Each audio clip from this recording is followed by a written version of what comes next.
Hey Coach, how are you? Scott Schertz with Stream Punk Soccer. Talk a little bit in this case. Last season, Santi Rodriguez led the team with 5 assists. Hannes Wolf is now at 6. Talk about his addition on this. Thank you.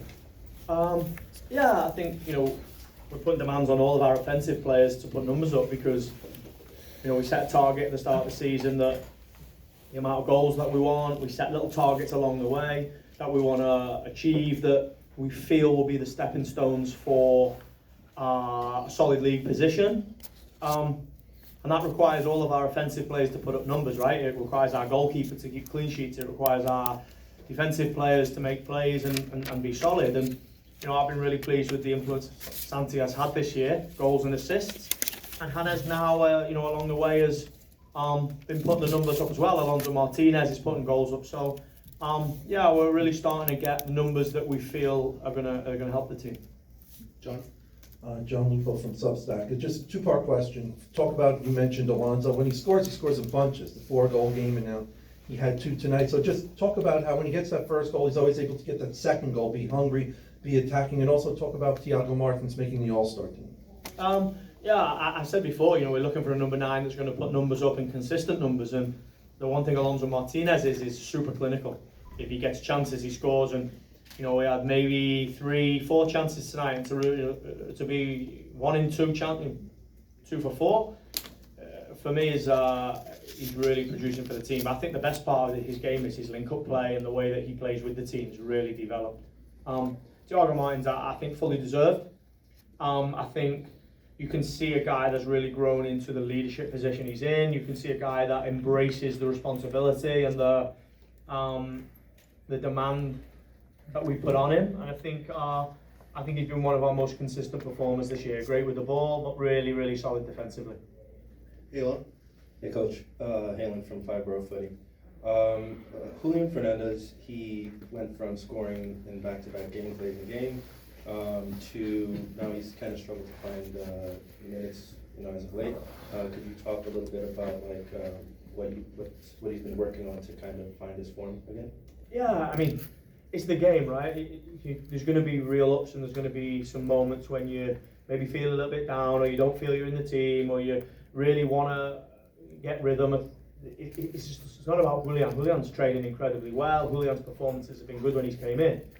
It's difficult when Hannes Wolf is putting up the numbers, right? If we want a competitive squad that's going to push performance, there's going to be 2 players for each position. You're going to have that intensity and that real competition for places.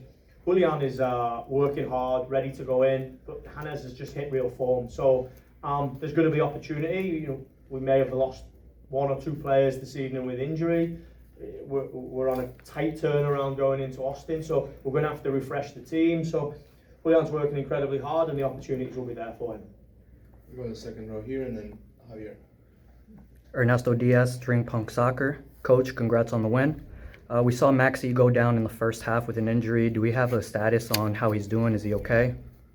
He'll be assessed by the medical team. I think it's really important in these moments that we just allow Maxi to go with the medical team, be assessed. It's really early. He's feeling a little bit of discomfort. It was nothing to do with the knee, nothing to do with the previous injury. He's feeling a little bit of discomfort in his leg. So he'll be assessed and we'll get the report tomorrow. I'd rather just leave them to it. But he's in the dressing room celebrating with the guys, so he's fine.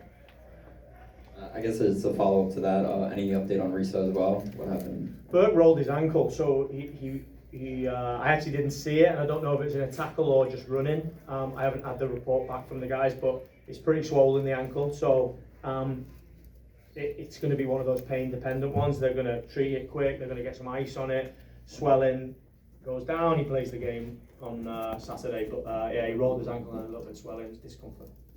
Andrew? Hey, Andrew. Do you guys kind of bounce back from the 2 tough away defeats coming into this homestand with more chances created, more sort of multi-goal wins here? Now that you face 4 away games, what do you take from these performances to kind of continue to create those chances and sort of continue to play the kind of attacking soccer you guys played while you were home? Yeah, I totally agree with you, right? I think you guys watch us week in, week out, and you can see when we're good, you can feel when we're good because it's entertaining, it's good to watch. His goal chances, my frustration tonight is for you guys and the fans. We should put 3, 4, 5 up, and that's a real New York performance. We missed too many chances tonight, but if we keep the expected goals at 2.1, 2.5, 2.73, I think it was probably above 3 tonight. We'll win football games. If we, go on the road and we live at 0.4, 0.5, 0.7, the game's going to be really difficult. And it comes down to all the guys having that real collective idea on how we attack the games. We do it, but as a young team, you've got to keep drilling it. You've got to keep being consistent and keep focusing, and always playing with that real ambition and that real intensity and aggression that we play with. We've seen it in Toronto, we've seen it in Philadelphia, we didn't see it in Nashville and LA. So now with Austin, we have a huge opportunity to play the performance that we know gives us a chance to win. Hi Nick, Justin Egan, the outfield. Can you talk about how you wanted to attack Montreal's 3-4-3, especially how you changed up the press day? Yeah, I think we knew that we would get down the sides, and we knew that we would get runs between. When they jumped the wing back out, it would almost isolate the 3 and open the 3 up. And I think, we got those looks. I don't think we executed very well in the first 20 minutes. We got into the areas to cut the ball back, to cross the ball, and as the game went, we started to get those moments. We also knew there'd be loads in transition tonight, and I think when I watch it back, I'll be frustrated in the 2v1s and the 3v2s and the 4v3s that we didn't turn into goals, but we scored 2 goals and we won the game, right? So I think, although we always want to be better, we played really well here and drew and lost last season. So the most important part is the 3 points. Hi Coach, congratulations on the win. I would like to know if you know who are you rooting for to win Copa America and Euro Cup?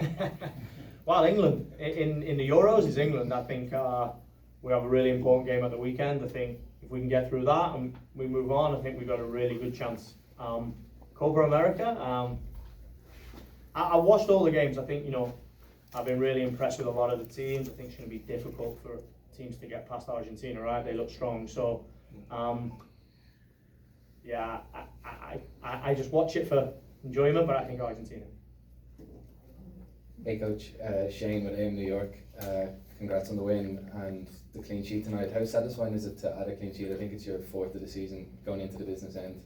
Yeah, I think it's critical. I think when you have a goalkeeper like Matt Fries that is performing real high level, he deserves clean sheets. And I think when we give sloppy goals away and cheap goals like the one in Nashville, like the one in LA, one of the Orlando goals, they frustrate me because we pride ourselves on our defensive solidity. Like last year, a really good defensive record. And I think for us, it's about, even when we're up 2-0, 3-0, is retaining that hunger and that desire and that standard to make sure that we get clean sheets, because goal difference may come into it at some point. So really pleased tonight to get clean sheets and not give a lot away in goal chance. It has to be our standard, and we have to continue that.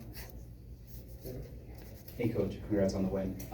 With Malachi Jones being out, I think there was a thought that we might see Talles Magno get some time, and he didn't make the squad for this game. Will we see Talles Magno on the pitch for NYCFC again? Yeah, I'm sure. I think it was really simple tonight. And I've said before, right, about the roster being competitive. Talles is working incredibly hard.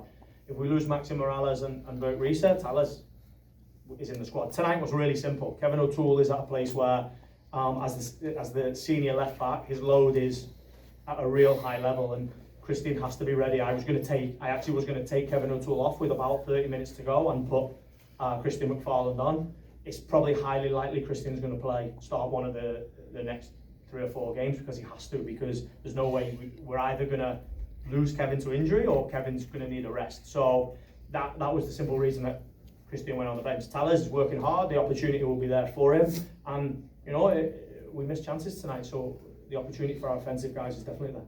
It's only worth it if you work for it. I won't stop till they hear me now. I won't stop till I wear the crown.